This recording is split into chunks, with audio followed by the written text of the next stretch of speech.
একটা প্রশ্ন, আপনি কি কখনো ক্ষুধার কারণে ঘুমাতে পারেননি? যদি পারেননি, তাহলে আপনি জানেন না ক্ষুধা কি। আর যদি পেরেছেন, তাহলে শুনুন এই কথা। এই ভিডিও আপনার ঈমান নাড়িয়ে দেবে। একজন মানুষ দিনভর কাজ করেছে, মজুরি পায়নি। সন্ধ্যায় বাসায় ফিরে শিশুটা জিজ্ঞেস করে, আব্বু, আজ ভাত আছে?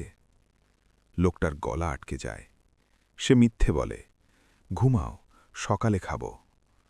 এই কষ্ট ক্যামেরায় ধরা পড়ে না, কিন্তু আল্লাহ দেখেন। আমরা খাবার ফেলে দিই, সেই খাবার কারো কাছে স্বপ্ন। আমরা বলি, মন যাচ্ছে না। ওরা বলে, একটু হলে বাঁচতাম। এই দুটো লাইনের মাঝে আছে ঈমান আর উদাসীনতার সীমারেখা।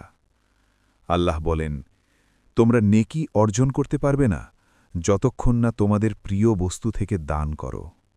সূরা আলে ইমরান ৯২ নম্বর আয়াত। আপনার প্রিয় কি?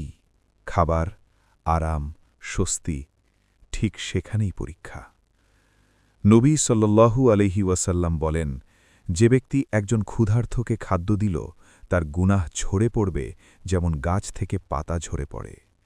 ভাবুন, এক প্লেট খাবার আর জীবনের সব বোঝা হালকা।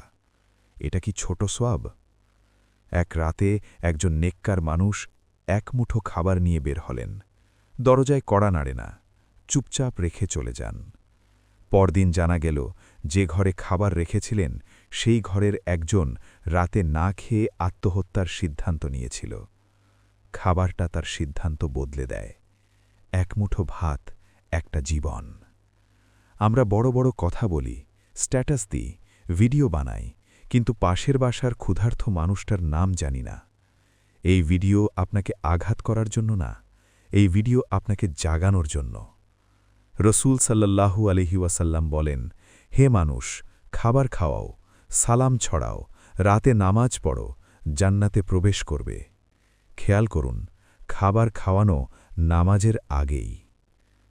আজ যদি আপনার সামনে একজন ক্ষুধার্ত আসে, তাকে ফিরিয়ে দিলে হয়তো আল্লাহ বলবেন, আজ তোমার কাছে আমি এসেছিলাম, আর আপনি চিনতেই পারেননি। এই ভিডিও শেষ হলে একজন মানুষকে খাওয়ান। ভিডিও শেয়ার না করলেও চলবে, লাইক না দিলেও চলবে, কিন্তু একজন ক্ষুধার্ত যেন আজ না খেয়ে না থাকে। এই হোক আমাদের জয়। আমিন।